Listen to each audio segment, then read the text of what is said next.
I've decided that I don't like bikes. So we're just going to ignore all the bikes in Dealership Tycoon because they'll probably just get out of hand anyway.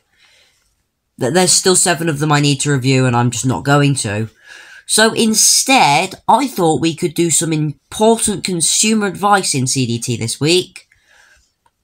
Starting with weeding out similar cars. Well, no, this is mainly just buyer's advice. So today we're going to see which is the best car that's based on the Porsche Taycan. Roll the intro!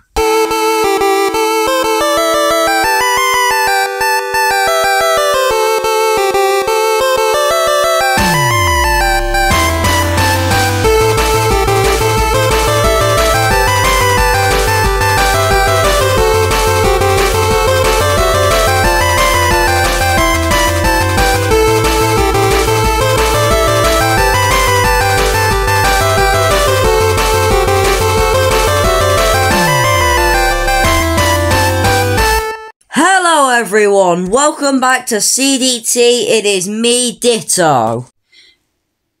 It's time to meet the first car of this 3-way duel. Yes, that's 3-way because there's 3 different cars in CDT which are based on this car, the Porsche Taycan. This is the original, this is 2019 released, it's very cool.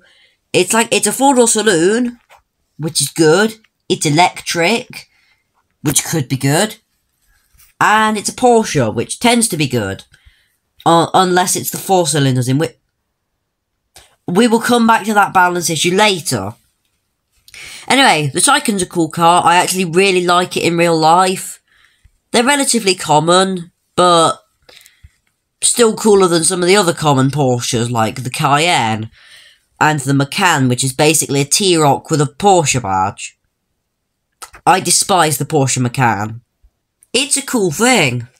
I like it. And it's also a massive lie. See, the top of the range Tycoon is the Turbo S. But it's electric, which means you can't put a turbocharger on it. Hence the fact it's a massive lie, and that's just an excuse for Porsche to put their turbo badging on it. That was a half-decent stunt. So yeah, it's a massive lie, but I honestly really like the thing. I think it's very cool. In CDT, it's the most quick out of all the Taycan-based cars. It's also the most expensive. 165 grand, but 210 miles an hour, and has all-wheel drive, and handling is good, supposedly. So, that means it should be the fastest, and hopefully the best. I think we should probably try and test the power first.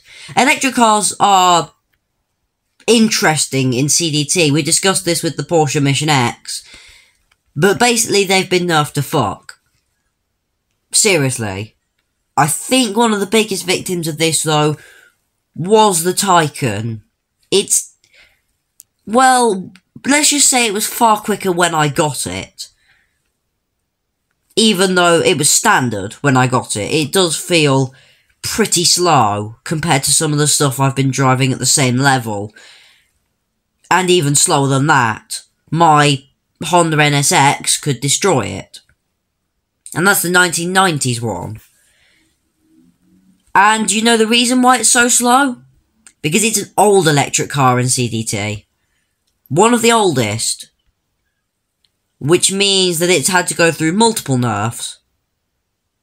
I just crashed into an SSC2 Atara. Sorry about that, Frank. So yeah. Nerfed quite a lot. Bit of a shame. And now we're doing the cornering stuff, which I'm slightly apprehensive about. Yeah, as you can see... Bloody hell. It's very, very heavy. So it doesn't feel too good. It's massively understeery. This isn't helped by the fact it's all-wheel drive, but it's far too heavy. Just look at this. Turns like it's American. Bloody hell, Porsche. And obviously this is because of all the batteries. And yet another example of this car has been nerfed beyond belief. Kind of a shame. God, look at it. It's so heavy. This isn't boding well for the most expensive car here. Even if that is only 165 grand. And now let's see if it's got anything to say when it drifts. No, not much, it seems. Not much. Come on, handbrake it in. Kind of okay, but wallowy. Very wallowy. And that was delayed. I don't know why it was delayed, but it was delayed. Just turn in. It's so saggy. It's wobbly. It's like I'm driving a blancmange. This is terrible. Just look at how much... That wasn't supposed to happen. But just look at how much it wobbles. Bloody hell. And it's also still too heavy. Really not happy with the Tycoon. Which is a shame, because I used to daily it. And it was good fun. And now we're going to move on to the estate version. Yes, the Tycoon has an estate version. The Turismo series. And this is probably my favourite of the Turismo series, the Cross Turismo. It's not the fastest, but it's absolutely and far and away the coolest. Because if it wasn't obvious enough already by the modified bodywork down at the bottom of the car, this is a Tycoon that can have a rally car mode. Yes, there is a gravel mode on the Tycoon Cross Turismo in real life. I used to do a lot of rallies in this, in CDT. It was good fun. Then I upgraded it and it started being a bit lethal. But then I realised afterwards that I hadn't put the dirt tyres on. Yeah, I'm a spanner and nearly abandoned this car altogether because I didn't realise what tyres I was running it on. Which is a shame because this is actually a good car. And very cool. Now, if there's anything I like more than a car that's cool, it's a car that's cool that can do rallying as well. So, obviously, the fact that this thing has a gravel mode massively makes me happy. It's also nice to see an off-road sporty car. Last one I can think of was 911 Dakar and Hurricane Sterato. But this came before that. Which is good. Anyway, so in real life, this is a very cool car. I like it. I think it's cooler than the standard Tycoon. And it's also cheaper in CDT. It's the cheapest of the Tycoon-based cars. Just 147,500. And I think that's pretty good value. I mean, that's what? Nearly 20k less than the Tycoon Saloon. And you know what? If it's at 150k... you know, around there, I'd say that'd be quite a lot to someone who'd be buying this. Now, I'm not expecting it to be as fast as the Tycoon. Or am I? Because this is the most recently added out of all three of the Tycoon-based cars. And as you can see, that means it's not been nerfed as much. So it's actually quicker than the Tycoon Saloon. Which is quite impressive. It slows down a little more at the top end, but it's still definitely quicker. And obviously that's a good thing. So it's 20k less, you can do rally driving in it, and it's quicker in a straight line. Something tells me that I don't think the Tycoon is worth it. Just a hunch. And now I personally think it would be time to take it through some corners. Just casually showing you off my friend who has some very rare cars. And you know what? I think... well, it corners very similarly to the Tycoon, but a little better. Just a bit. Not too much, but it corners better. But more importantly, I think it feels nicer. The back doesn't come around so much when you brake and steer. And I don't know, it feels a bit lighter. I like it more. Yeah. It just a little bit more special. A little bit better in the corners, just everywhere slightly better than the Tycoon Saloon. And obviously there's the whole thing about it can go off-road. So, definitely better than the Tycoon right now, it seems. Well, before we send it through some corners sideways on tarmac, how about we send it through some corners on the dirt? This is a really good car on the dirt, and the best bit is, it doesn't slide too much that you can't use the handbrake in the corners, because it's actually a good strat in some of the low-speed cars, that there's a couple of corners where it's better to handbrake it through. Like in real life. But yeah, very fun to play with on the dirt, and yet safe enough that you're not just doing donuts and spinning round. Proper thing. Well, nightfall is here. Time to slide. Okay, I think it's worse than the Tycoon Saloon. It's not very good. That's kind of a euphemism, I can't lie. It's very sloppy. As well as the fact it's wobbly as anything, it's also got serious penduluming problems. It swings so much. Both the back and the front have a mind of their own. And it's very, very, very heavy. Weight is a problem. Yeah, no, this is not pleasant. It's funny how something can go from feeling so good on the dirt to feeling absolutely god-awful on the tarmac. Then again, there are a few cars like that. It's just a shame that this is one of them. Oh well. And now to the final car based on the Porsche Taycan.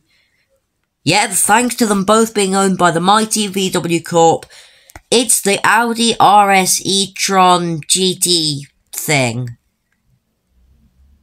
Actually, I used to daily this thing as well. I've dailied all three of the cars you've seen today. At different times, this being the most recent. I used to use it for testing out races because it's a very good car for testing in races. It's a Tycoon with another body. It's a very, very, very pretty body. I love the looks of this thing. They are to die for. And also, it's the even car. It's the middle car in the range. It's like £154,000. And it's a Tycoon but aimed at cruising. Hence GT. So, does this mean it's worse or better than the Tycoon? Well, why don't we find out? First, there's the power. I think this is quicker than both the Cross Turismo and the Tycoon Saloon. Which is good. You know, it's a good thing. So, we found the quickest car here. Positive. It also, noticeably, stops very well. Watch this. Here we go. Maxing it out. Does peter out a little bit at the top end. Quite a bit at the top end. But look, here's a hill, brake. Dead stop. So good braking wise. There's a positive for the Audi. But, best of all, on this brilliant little Audi, is the handling. I think this is the best handling out of all the... Fuck. I was just praising it on its handling, and we've discovered that since the Tycoon, they still haven't fixed the suspension problem. I didn't go into it too much on the Tycoon. I was going to, but I discovered there was already too many faults with it. But, as for the Audi, it's a good car. Lower the suspension on it, though. Because otherwise it's slightly unstable. But, I will admit, Look at this. Good handling. Really fun as well. So, as it seems, I like this car best out of all the three. Let's hope it doesn't get undone by drifting, like the other two have. Here we go! Wasn't too bad. I mean, you'd hope so. Quattros were always seen drifting, and there's the Hoonitron. And yet, look at this. It's good! It's the first out of all three of them to be actually decent in the... Bloody hell, what just happened? It's the first of all three of them to actually be decent sideways. Look at it. It slides. Hallelujah. I'm not... I'm just surprised. It's incredible. It's genuinely competent drifting. Even compared to... Not just compared to the other two, actually. Just in general. I am happy. Well done, Audi e-tron. And now we must circuit test them all. I've put the wide body on the Tycoon for this one. Oh, bacon's in my car. Because the Tycoon does actually have a wide body. This is for the Tycoon Saloon, though. Not the, Cross Turismo or the Audi e-tron GT. So, let's see how the most expensive car of the lot can handle the race circuit. Is that an Exige? Anyway, right, here we go, off the line. And through the first corner, understeer. Bloody hell. This is bad understeer, and yet... CDT's equivalent of lift-off oversteer. When you brake and turn, the back comes out. Handling is a nightmare in this thing. Blimmin' heck. Stop it. Just steer consistently. It's... oh, blimmin' heck. Right, come on. Down the straight. Oh, okay. Right. 40.6. That's the benchmark. Can the Cross Turismo or the e-tron GT beat it? Hopefully. Now, the Estate Tycoon. I think it's better than the Tycoon Saloon. I hope it is, otherwise I'm going to look like a massive great cock.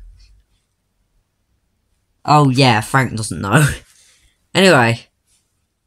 Please be better than the Tycoon Saloon, Tycoon Cross Turismo. You'll have won in my heart anyway. Still, let's find out. And we've also got this, what is it, Lotus Exige? Looks weird, but okay. Here we go.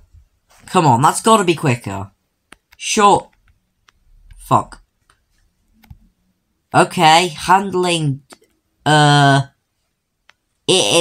handles. Sometimes. It feels far worse than it did out on the roads. What the hell is... Brake!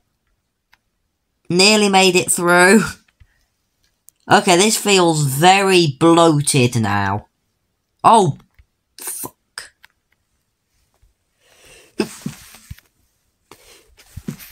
This is terrifying. Oh, no. It appears I've lost the Tycoon Saloon by about 4 seconds. Some of that will have been lag, but I fear this may be worse than the Tycoon Saloon on the race circuit. And I have fucked up.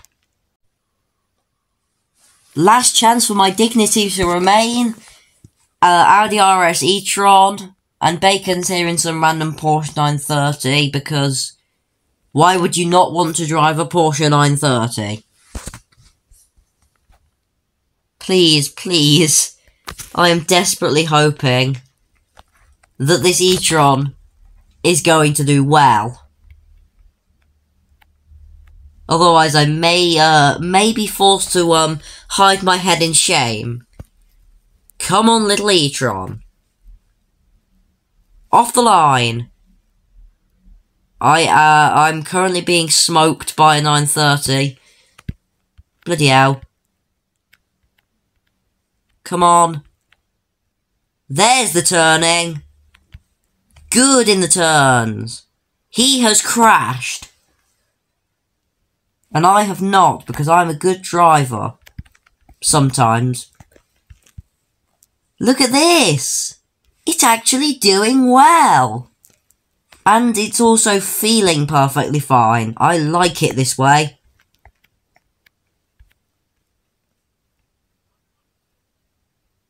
Oh, for fuck. You saw nothing. The Porsche Taycan definitely didn't win that. How the hell did I manage to misjudge that so badly? Anyway, so, Adiaris e-tron. Definitely the winner. 100%. Unless you're on a race circuit against the Porsche 930 in all standard spec. Apart from fully tuned engine. I have made an absolute horlicks of judgment there. Sorry about that, everyone.